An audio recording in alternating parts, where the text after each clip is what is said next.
Captain Sarah Chen walked through the corridors of the Starship Meridian with quiet steps, carrying a stack of engineering reports in her arms.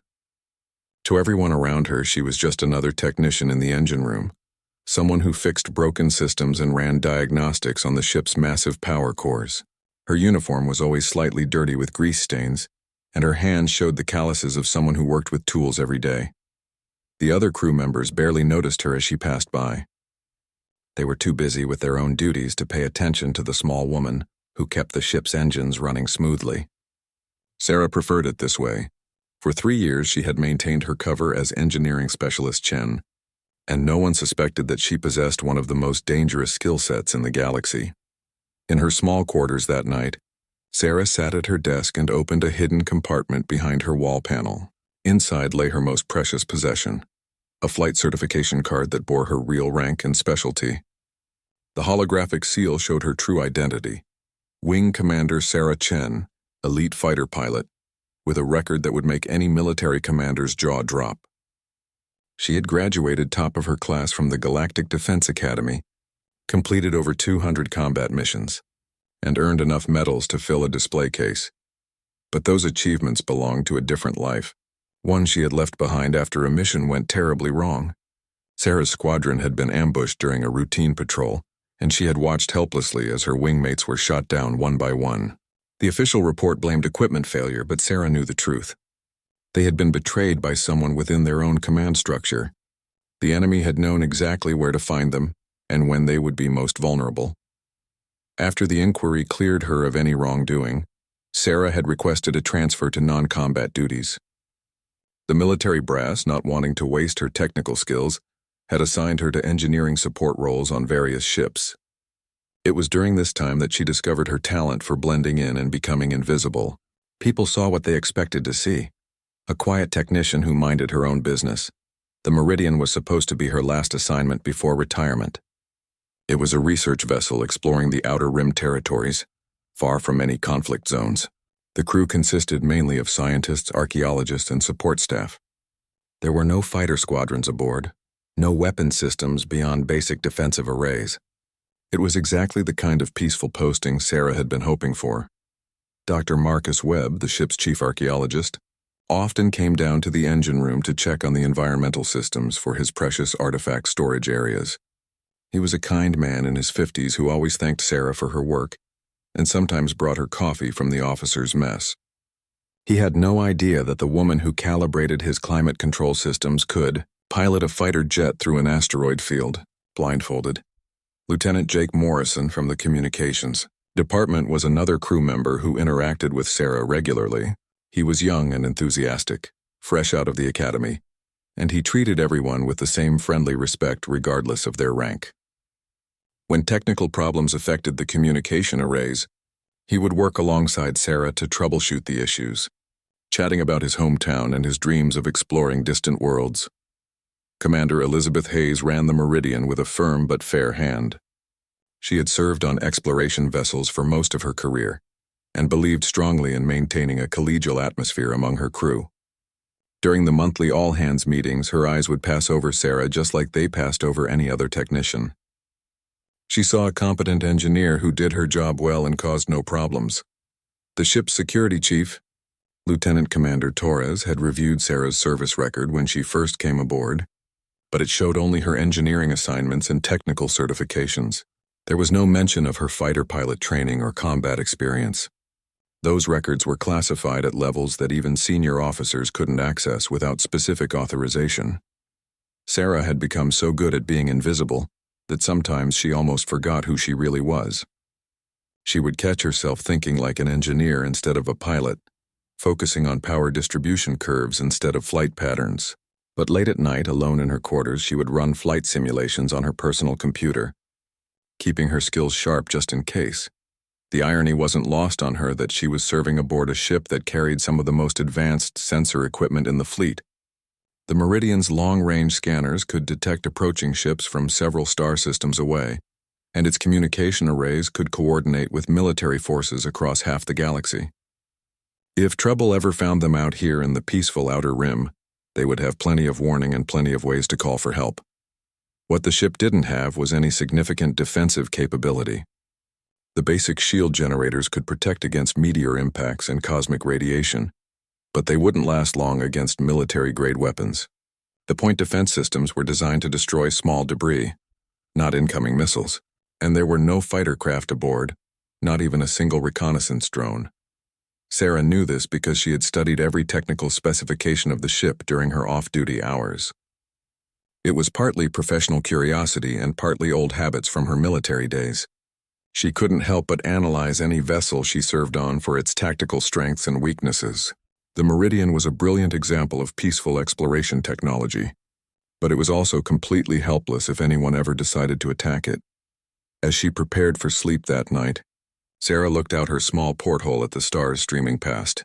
They were beautiful and serene, nothing like the harsh glare of weapon fire she remembered from her combat days. Out here, light years from the nearest military base, she could almost believe that the galaxy was truly at peace and that her skills would never be needed again.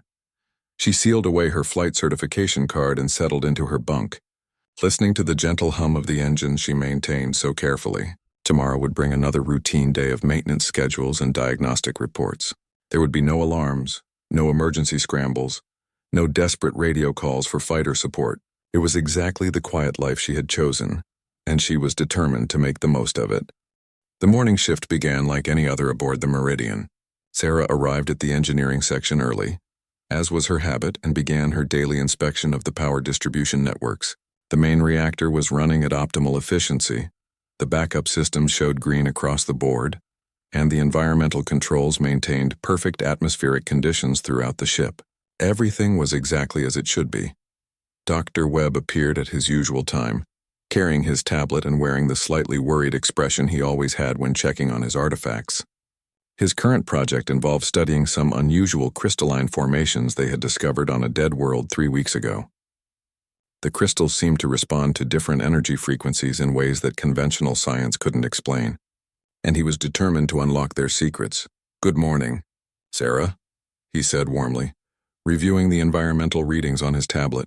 "The storage bay temperatures look perfect. These crystals are incredibly sensitive to even tiny fluctuations, so I really appreciate your attention to detail." Sarah nodded and continued her work, making small adjustments to the climate control systems. She had learned that Dr. Webb's artifacts were more than just scientific curiosities. They were potentially valuable enough that several research institutions had tried to recruit him away from the Meridian. The ship's mission in this sector was specifically designed around his work. Up on the bridge, Lieutenant Morrison was running his daily communication checks when something unusual caught his attention. The long-range sensors were picking up faint signals from a distant star system, but they didn't match any known commercial or scientific transmissions. The signals were encrypted and transmitted in short bursts, the kind of pattern typically used by military forces trying to avoid detection. Commander Hayes reviewed Morrison's findings with growing concern. The signals appeared to be coming from the Kepler system, which was supposed to be uninhabited. According to their star charts, that region contained only a few rocky planets and an asteroid field, nothing that should be generating any kind of radio traffic, let alone encrypted military communications. "How far out are these signals?" Hayes asked, studying the data on the main screen. "Approximately 4 light hours," Morrison replied, adjusting his instruments to get a clearer reading. "The encryption is sophisticated, definitely military grade. I can't break it with our standard communication equipment." Hayes frowned. The Meridian was operating under strict protocols that required them to report any unusual military activity to Fleet Command immediately. But their current position put them days away from the nearest communication relay that could handle such sensitive information. They would have to get closer to investigate or turn around and head back toward civilization. "Keep monitoring those signals," Hayes ordered. "If the pattern changes or if they get stronger, I want to know immediately." Down in engineering, Sarah was working on routine maintenance when she noticed something odd in the ship's sensor logs. Her engineering access allowed her to monitor all the ship's systems, including the long-range scanners that supported the archaeological survey work. The recent readings showed energy signatures that made her pause and look more carefully at the data. The patterns were familiar to her in a way that they wouldn't be to a civilian crew. She had seen similar signatures during her military service. They were consistent with a fleet of ships running in stealth mode, trying to minimize their energy output while maintaining formation. But according to the official records, there shouldn't be any military vessels operating in this sector. Sarah pulled up additional sensor data and began analyzing it with the skills she had learned during her intelligence training at the academy. The more she studied the readings, the more convinced she became that something significant was happening in the Kepler system. The energy pattern suggested at least a dozen ships, possibly more, and they were definitely trying to remain hidden. Her training told her to report these findings immediately. But her current identity as a simple technician made that complicated. She couldn't reveal her expertise in military sensor analysis without raising questions about her background. Instead, she carefully documented her observations and began looking for a way to bring them to the attention of the senior staff without exposing herself. The opportunity came when Dr. Webb returned to check on his artifacts later that afternoon. Sarah had prepared a technical report that focused on unusual electromagnetic readings that might affect his sensitive equipment. She presented it as a routine engineering concern, but included enough detail about the energy signatures to alert anyone with military experience. "These readings are quite strange," Dr. Webb said, reviewing Sarah's report. "I'm not really qualified to interpret this kind of data. Perhaps we should show this to Commander Hayes?" Sarah nodded, trying to appear concerned but not overly knowledgeable. "I just thought you should know in case it might interfere with your research. The patterns are unlike anything I've seen in normal space traffic." An hour later, Sarah watched from the engineering section as Dr. Webb met with Commander Hayes and Lieutenant Morrison on the bridge. Through the ship's internal communication system, she could hear them discussing her report and correlating it with the encrypted signals Morrison had detected earlier. The pieces were starting to come together, but the picture they formed was deeply troubling. Commander Hayes made the decision to alter course slightly, bringing them closer to the source of the mysterious signals while maintaining what she hoped was a safe distance. The Meridian sensors were powerful enough to gather more detailed information from several light hours away, and Hayes wanted to know exactly what they were dealing with before making any further decisions. As the ship changed course, Sarah felt a familiar tension in her stomach that she hadn't experienced since leaving active duty. Her instincts were telling her that they were heading toward danger, but she couldn't voice those concerns without revealing her true background. All she could do was monitor the situation and hope that the civilian crew would recognize the threat in time to take appropriate action. That evening, Sarah accessed the ship's personnel files and began studying the backgrounds of her crewmates more carefully. She needed to know who might have military experience that could be useful if the situation escalated. Commander Hayes had served briefly on a patrol vessel early in her career, but her training was in exploration and diplomacy. Lieutenant Commander Torres had security experience, but it was focused on shipboard safety rather than combat operations. The reality was sobering.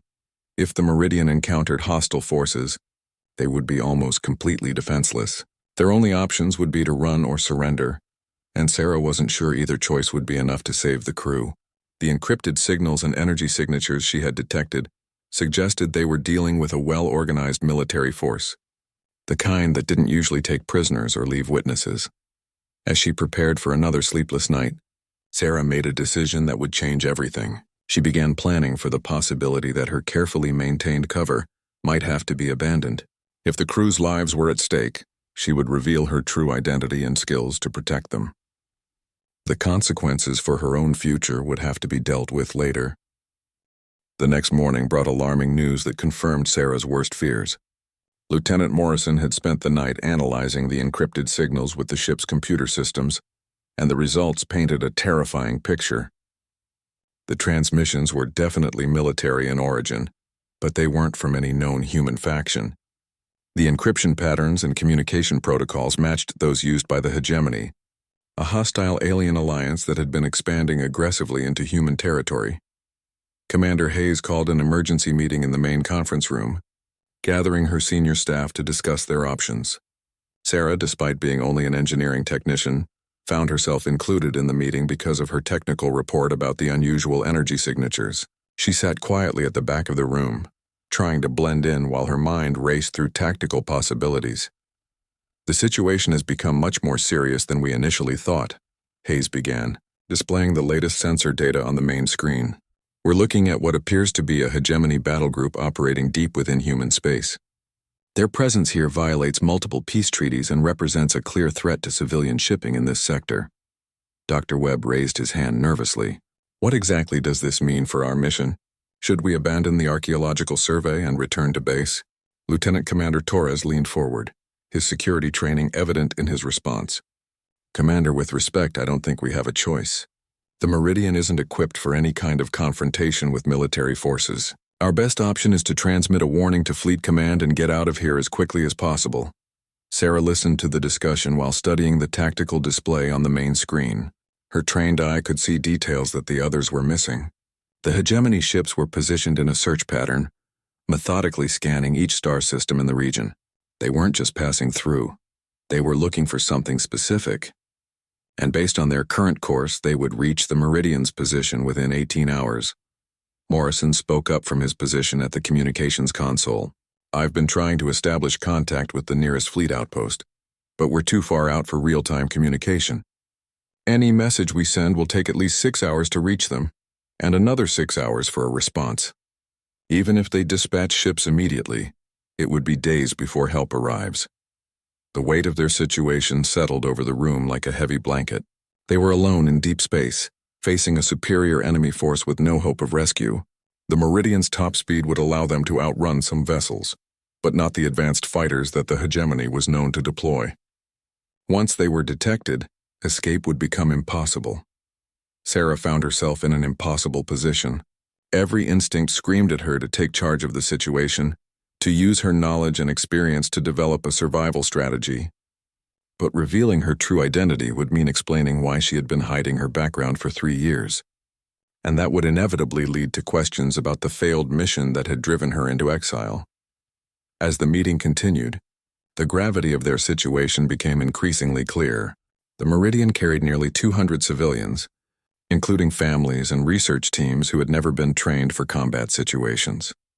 Dr. Webb's archaeological team included graduate students barely out of university.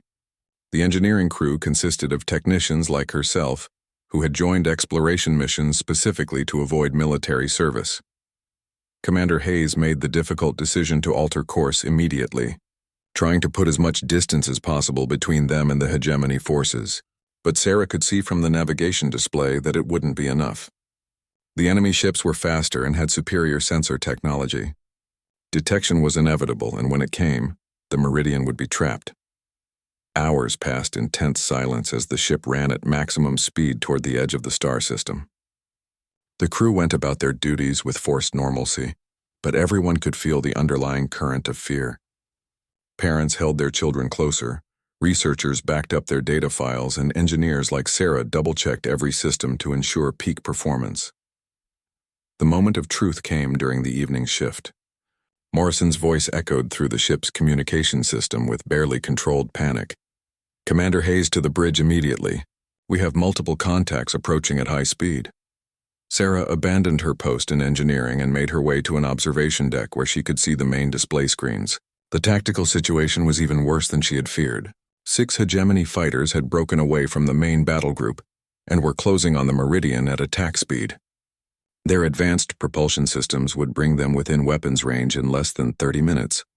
On the bridge, Hayes was frantically trying to establish communication with the approaching ships, broadcasting on all frequencies that the Meridian was a peaceful research vessel operating under interstellar law. Her attempts at diplomacy were met with silence.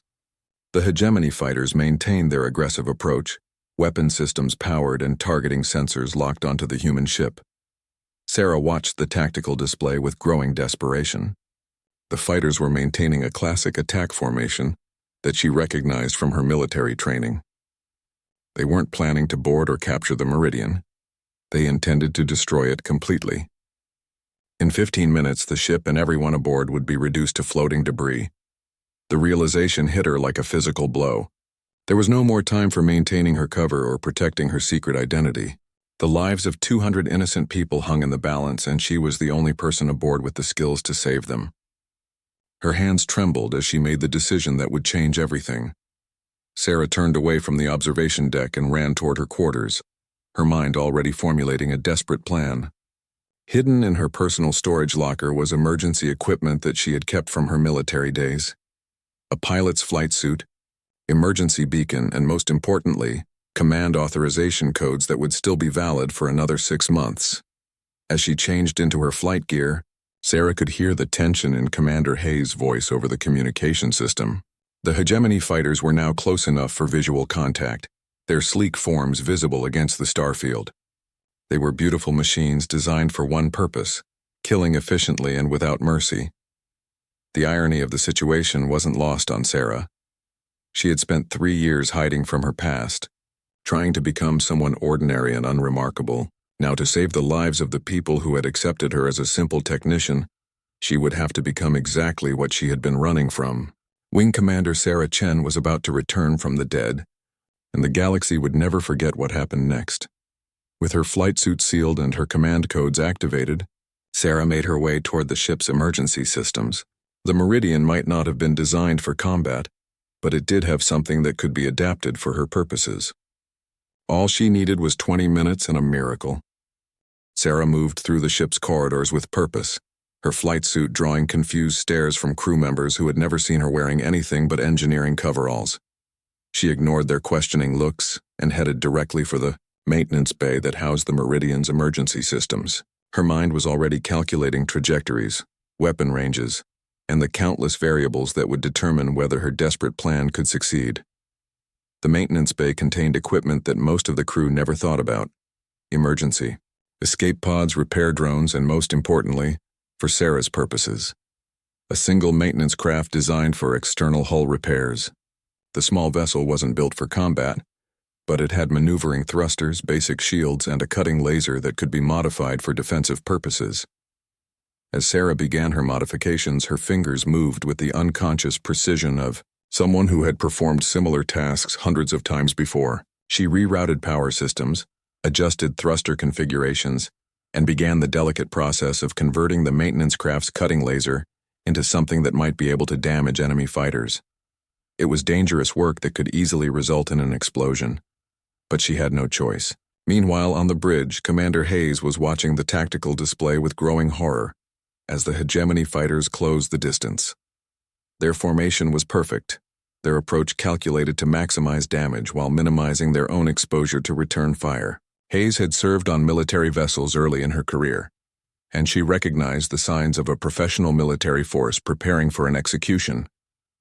"All hands, this is the bridge," Hayes announced over the ship's communication system, her voice steady despite the circumstances. "We are about to come under attack by hostile forces. All personnel should report to emergency stations and prepare for possible evacuation. This is not a drill." Throughout the ship, families huddled together in reinforced sections while the crew scrambled to prepare for the unthinkable. Dr. Webb gathered his research team in the laboratory's secure area, trying to maintain calm while knowing that their advanced degrees would be useless against military-grade weapons. Lieutenant Morrison worked frantically at his communication station, broadcasting distress signals that would take hours to reach the nearest human outpost. In the maintenance bay, Sarah completed her modifications and climbed into the pilot's seat of the small craft. The controls were different from the military fighters she was used to, but the basic principles were the same. She activated the power systems and felt the familiar thrum of engines coming online.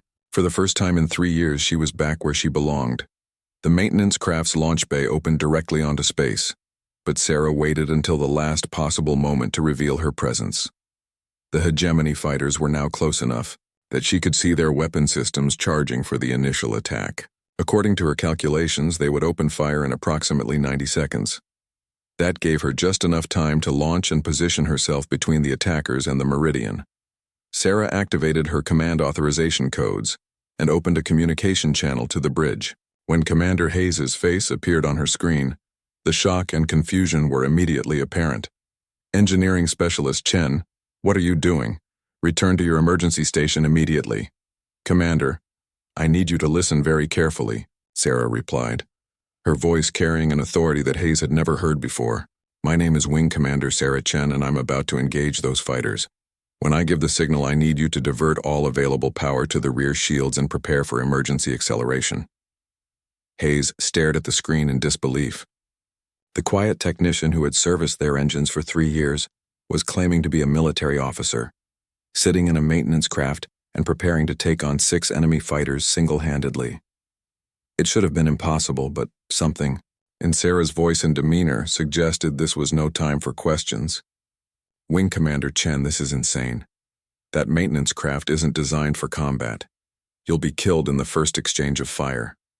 Sarah's response was calm and professional. Commander, in approximately 60 seconds, those fighters are going to destroy the ship and kill everyone aboard. I'm the only chance you have. Trust me, and do exactly as I say. Without waiting for a response, Sarah launched the maintenance craft into the void between the Meridian and the approaching enemy formation. The small vessel accelerated rapidly, its modified systems straining under the increased power load she was demanding. She had perhaps 30 seconds before the Hegemony pilots would notice her approach and adjust their attack pattern accordingly. The lead Hegemony fighter was a sleek Predator designed for space superiority, armed with plasma cannons and guided missiles that could track targets across vast distances. Its pilot was probably a veteran with years of combat experience, trained to destroy human vessels with ruthless efficiency. Under normal circumstances, engaging such a craft in a maintenance vehicle would be suicide.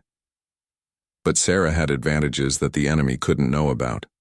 She understood their tactics, their weapon systems, and most importantly, their psychology. The Hegemony forces were used to dealing with defenseless civilian ships or lightly armed patrol vessels. They wouldn't expect serious resistance from what appeared to be a simple maintenance craft. As she closed the distance, Sarah activated her targeting systems and began tracking the lead fighter. Her modified cutting laser had only a fraction of the range and power of proper military weapons, but it would be sufficient if she could get close enough. The key was using the enemy's own tactics against them, turning their strength into weakness. The Hegemony formation began to shift as their sensors detected Sarah's approach. She could see their confusion in their flight patterns. They were trying to understand why a single small craft was moving to intercept them. Their formation loosened slightly as the lead pilot attempted to identify the new threat. That moment of uncertainty was exactly what Sarah had been hoping for. She activated her communication system and broadcast on military frequencies, using authorization codes that identified her as a senior human officer. To the Hegemony pilots, it would appear that they had stumbled into a trap, that the seemingly defenseless research vessel was actually bait for a larger military operation. Hegemony vessels. This is Wing Commander Chen of the Galactic Defense Force. You are in violation of territorial space and will withdraw immediately or face the consequences. The bluff bought her precious seconds as the enemy pilots hesitated, scanning for additional human ships that must be hidden nearby. In that moment of confusion, Sarah struck with the precision and skill that had made her one of the most feared pilots in human space. Her first target never knew what hit it. The maintenance craft's modified laser found its mark at point-blank range, punching through the enemy fighter's shields and striking its power core. The resulting explosion lit up the darkness of space like a miniature star. Sarah was already moving toward her next target before the debris finished spreading. The remaining 5 Hegemony fighters reacted with professional speed, but they were no longer dealing with a helpless civilian vessel. They were facing Wing Commander Sarah Chen, and she had just announced her presence to the galaxy in the most dramatic way possible. The destruction of the first enemy fighter sent shockwaves through both fleets. On the Meridian's bridge, Commander Hayes and her crew watched in stunned silence as their quiet engineering technician demonstrated combat skills that defied belief. The maintenance craft moved through space with deadly grace, its pilot executing maneuvers that should have been impossible for such a small vessel. The remaining 5 Hegemony fighters regrouped quickly, their initial confusion replaced by professional determination. These were elite pilots who had survived dozens of combat missions, and they weren't about to be intimidated by a single human in a modified maintenance craft. They spread into a wider formation, trying to use their superior numbers and firepower to overwhelm Sarah's defenses. Sarah recognized their tactical shift immediately.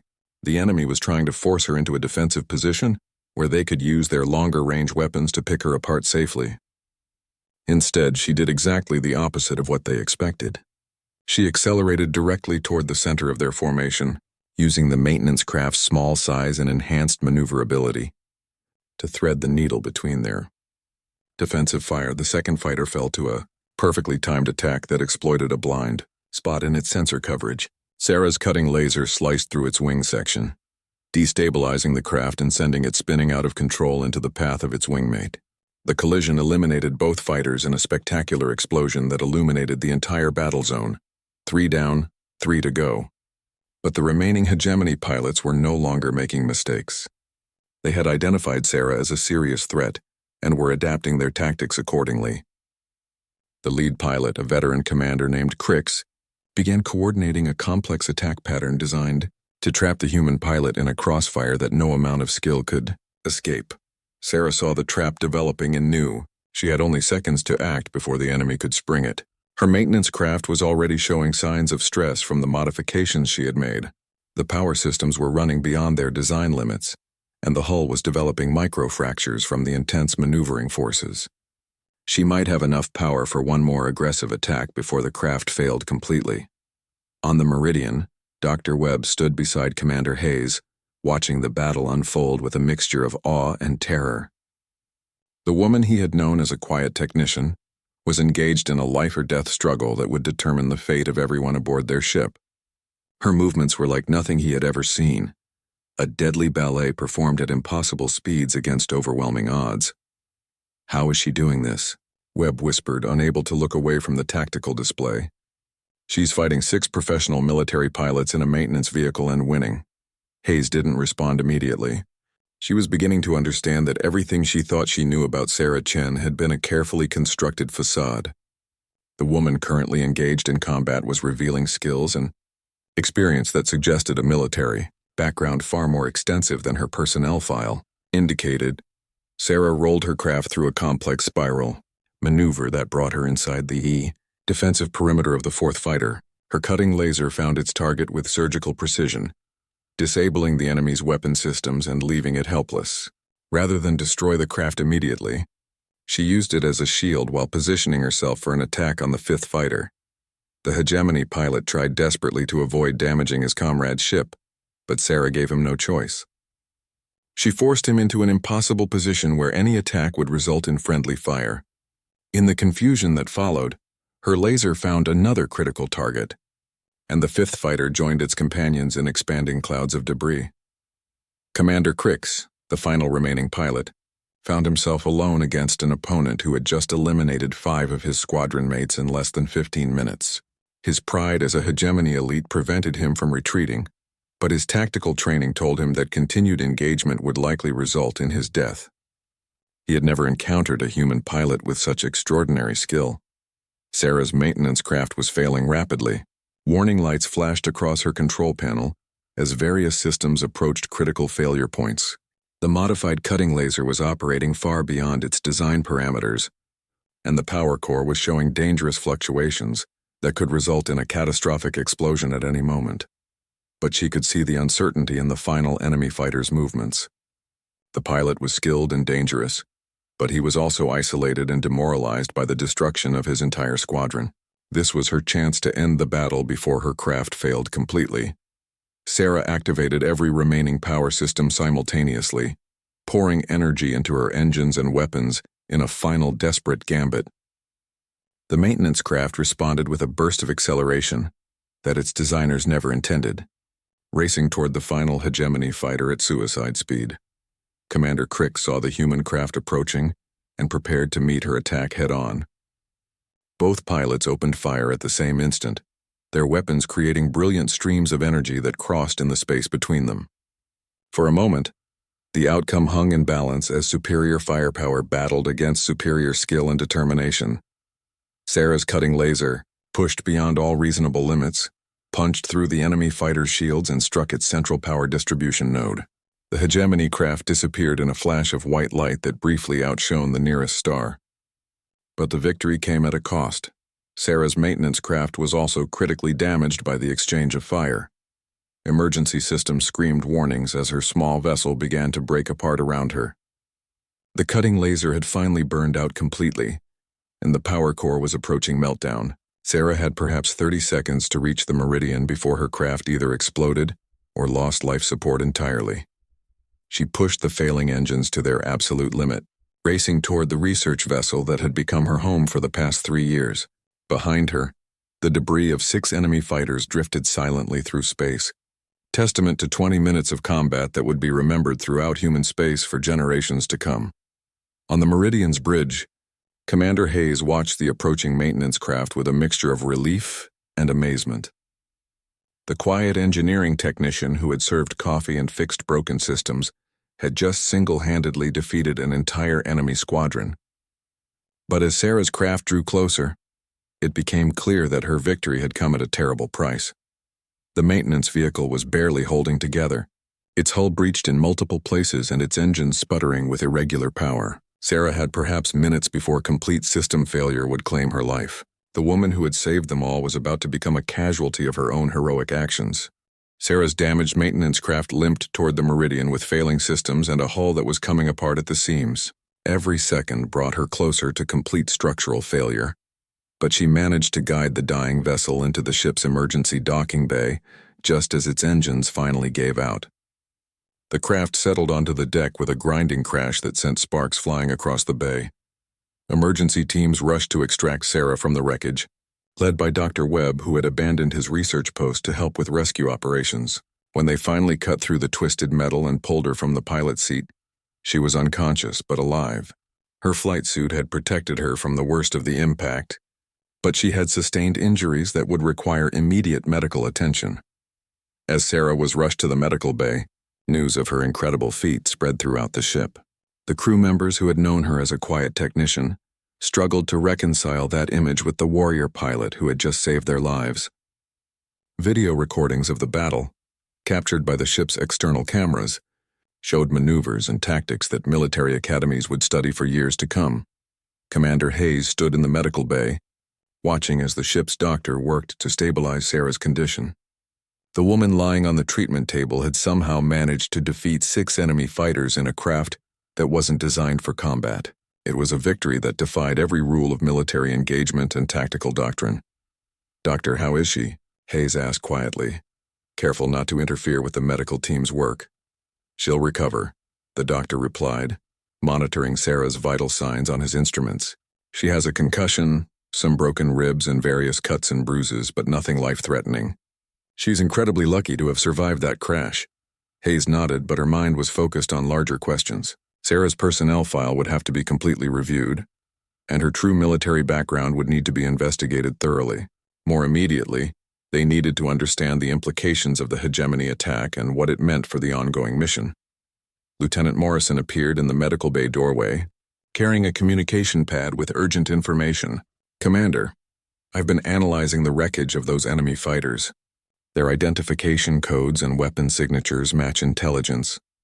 Reports about a hegemony strike force that's been attacking civilian targets throughout this sector."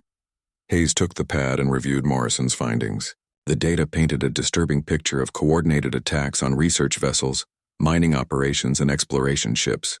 The Meridian had apparently stumbled into the middle of a carefully planned military campaign designed to drive human presence out of this region of space. "Have you been able to establish contact with Fleet Command?" Hayes asked. "Yes, ma'am. I've transmitted a full report of the engagement, including the tactical recordings. Command is dispatching a battle group to investigate, but they won't arrive for at least 4 days. In the meantime, we're ordered to maintain position and gather intelligence on any remaining hegemony forces in the area." As word of Sarah's heroic actions spread beyond the Meridian, the story began to take on a life of its own. Fleet Command forwarded the combat recordings to military analysts who watched in amazement as a single pilot achieved what should have been impossible. Within hours, copies of the video were circulating through military channels across human space. Admiral Catherine Ross, the commanding officer of the Third Fleet, reviewed the recordings personally and immediately ordered a comprehensive investigation into Wing Commander Sarah Chen's service record. What she discovered explained everything about the mysterious technician who had appeared from nowhere to save an entire ship. Sarah's classified military file revealed a career that read like something from a propaganda poster. She had graduated at the top of her class from the academy, earned decorations for valor in 3 separate campaigns, and achieved kill ratios that placed her among the elite pilots in human space. Her sudden transfer to engineering duties 3 years earlier had puzzled many senior officers at the time. The failed mission that had driven Sarah into exile was also classified. But Admiral Ross had the clearance to access those records. She learned about the ambush that had destroyed Sarah's squadron, and the evidence suggesting betrayal from within their own command structure. The official investigation had cleared Sarah of any wrongdoing, but the psychological impact had been devastating.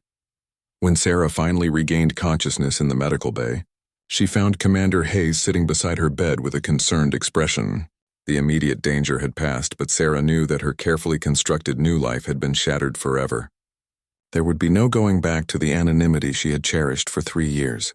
"How do you feel?" Hayes asked gently, noting that Sarah's eyes were clear and focused despite her injuries. "Like I've been hit by a freight shuttle," Sarah replied honestly, attempting to sit up and immediately regretting the decision. "How's the crew? Is everyone safe?" "Everyone's fine, thanks to you. But I think we need to have a very long conversation about who you really are and why you've been hiding your background." Sarah closed her eyes and took a deep breath. The moment she had been dreading for years had finally arrived. "My name is Wing Commander Sarah Chen, as I told you during the battle. Everything else in my personnel file is accurate. I really am qualified as an engineering specialist. I just left out a few details about my military career." Over the next hour, Sarah told Hayes the complete story of her past, including the mission that had gone wrong and her decision to seek anonymity in the engineering corps. Hayes listened without judgment, understanding for the first time the pain that Sarah had been carrying and the courage it had taken to reveal herself when her new crewmates were in danger. Dr. Webb appeared in the medical bay later that evening, carrying a cup of coffee and wearing the same friendly smile that Sarah remembered from their daily interactions. But now there was something else in his expression, a deep respect and gratitude that hadn't been there before. "I brought you coffee," he said simply, setting the cup on the bedside table. "It's the least I can do for the woman who saved our lives." Sarah smiled, touched by the gesture. "I'm still the same person who fixed your climate control systems, Dr. Webb. The pilot thing is just another skill set." "No," Webb replied seriously. "You're a hero. What you did out there will be remembered for generations. But more than that, you're someone who was willing to sacrifice everything to protect people you cared about. That's the mark of true character." As Sarah recovered from her injuries over the following days, messages began arriving from across human space. Military commanders who had served with her years earlier expressed their amazement at her victory. Academy instructors used recordings of her battle as teaching examples. And somewhere in the classified depths of fleet intelligence, analysts began to wonder if the mysterious ambush that had nearly destroyed her career might have been part of a larger hegemony operation. 3 weeks after the battle, Sarah stood on the observation deck of the Meridian, watching as a fleet of human warships took up positions around their research vessel. The arrival of the 3rd Fleet Battle Group had transformed their quiet corner of space into a major military staging area, with destroyers and cruisers patrolling the region in search of any remaining hegemony forces.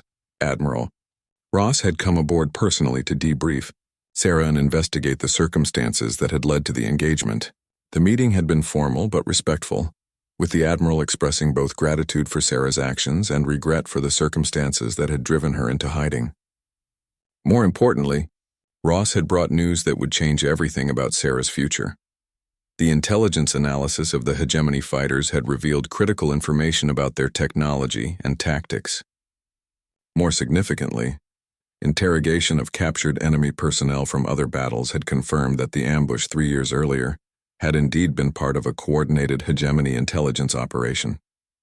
Sarah's squadron had been deliberately targeted because of their effectiveness, and the betrayal had come from an enemy agent who had infiltrated human command structures. "You were right to be suspicious," Admiral Ross had told her during their private meeting. "The investigation has been reopened and several arrests have been made. Your reputation has been fully restored, and you're being offered a choice about your future service." The choice was both simple and complex. Sarah could return to active duty as a fighter pilot, taking command of an elite squadron with full honors and recognition for her extraordinary service. Alternatively, she could remain with the Meridian in a new capacity, serving as both engineering specialist and military advisor for future exploration missions that might encounter hostile forces. Sarah had asked for time to consider her options, But deep down, she already knew what her decision would be. The past 3 years had taught her that there were many ways to serve, and her current crew had become a family that she wasn't ready to abandon. Commander Hayes had made it clear that Sarah would be welcome to stay in whatever capacity she chose. Dr. Webb found her on the observation deck that evening, carrying 2 cups of coffee as had become their custom. The view outside showed the debris field where 6 enemy fighters had once threatened their ship, now marked by navigation beacons that warned other vessels away from the wreckage. "Penny, for your thoughts?" Webb asked, offering Sarah one of the cups. "I'm thinking about choices," Sarah replied, accepting the coffee gratefully. "For 3 years I thought I was running away from something. Now I realize I was actually running toward something else, a different way of living and serving." Webb nodded thoughtfully. "You know, my archaeological work has taught me that the most interesting discoveries often come from unexpected places. Sometimes you have to dig through layers of accumulated history to find the truth that was always there underneath." Sarah smiled at the metaphor. "Are you saying I was an archaeological discovery?" "I'm saying you were exactly who you needed to be when we needed you most. The quiet technician who knew our systems inside and out, and the warrior pilot who could protect us when diplomacy failed. Both versions are equally real and equally valuable." Their conversation was interrupted by the arrival of Lieutenant Morrison, who had been promoted to communications chief in recognition of his performance during the crisis. He brought news that a formal ceremony was being planned to recognize Sarah's actions, with representatives from across human space planning to attend. "Admiral Ross wants to present you with the Star of Valor," Morrison reported.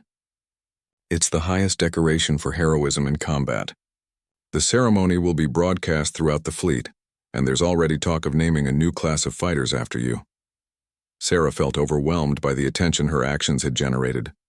She had acted purely on instinct to protect her crewmates, never considering that her split-second decision would resonate throughout human space. The story of the quiet technician who revealed herself to be an elite pilot had captured imaginations across the galaxy. Commander Hayes appeared on the observation deck, carrying official orders that had just arrived from Fleet Command. Her expression was serious but pleased as she handed the sealed packet to Sarah. "Your new assignment, if you choose to accept it," Hayes said formally. "You're being offered command of the Meridian's new defense squadron. 3 fighter craft are being permanently assigned to our ship, along with pilots who will serve under your command. It's an experimental program designed to provide enhanced protection for exploration vessels operating in contested regions." Sarah opened the orders and read through them carefully. The assignment would allow her to remain with the crew she had grown to love, while returning to the cockpit she had missed more than she realized. It was a perfect compromise that honored both aspects of her identity. "There's one condition," Hayes continued with a slight smile. "Admiral Ross insists that you retain your engineering duties as well. Apparently, the fleet has decided that pilots who understand ship systems from the inside out are too valuable to waste on pure combat assignments." That evening, Sarah gathered with her crewmates in the ship's main lounge for an informal celebration. The formal ceremony would come later, but this moment belonged to the people who had shared her secret life for 3 years. Dr. Webb raised his glass in a toast that captured what they were all feeling. "To Sarah Chen, who taught us that heroism isn't about the uniform you wear or the rank on your collar. It's about the choices you make when everything is on the line. We always knew you were special, we just didn't know how special." As the celebration continued around her, Sarah felt a sense of peace that had eluded her for years. She had found a way to honor both her past and her future, to serve her principles without abandoning the people who mattered most to her. The quiet technician and the warrior pilot were no longer separate identities. They were complementary aspects of the same person. The next morning, Sarah stood in the flight bay examining her new fighter craft. It was a sleek, modern design equipped with the latest technology and weapon systems. But more importantly, it represented a new beginning. A chance to protect the people and values she cherished while embracing the skills that made her unique. Lieutenant Morrison joined her in the flight bay, now wearing the insignia of her new squadron. He would be one of her pilots, along with 2 other volunteers from the fleet who had requested assignment to the experimental program. "Ready for your first mission, Commander?" Morrison asked, using Sarah's new rank with obvious pride.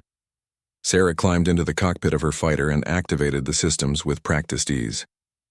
Through the canopy, she could see the Meridian preparing for its next archaeological survey, its crew ready to continue their peaceful mission under the protection of forces they now knew they could trust. "Ready," she replied, feeling the familiar thrill of engines coming online. Wing Commander Sarah Chen was back where she belonged, protecting the people who had given her a second chance at life and purpose. The galaxy would never again underestimate the quiet heroes who served in the shadows, ready to emerge when courage and skill were needed most.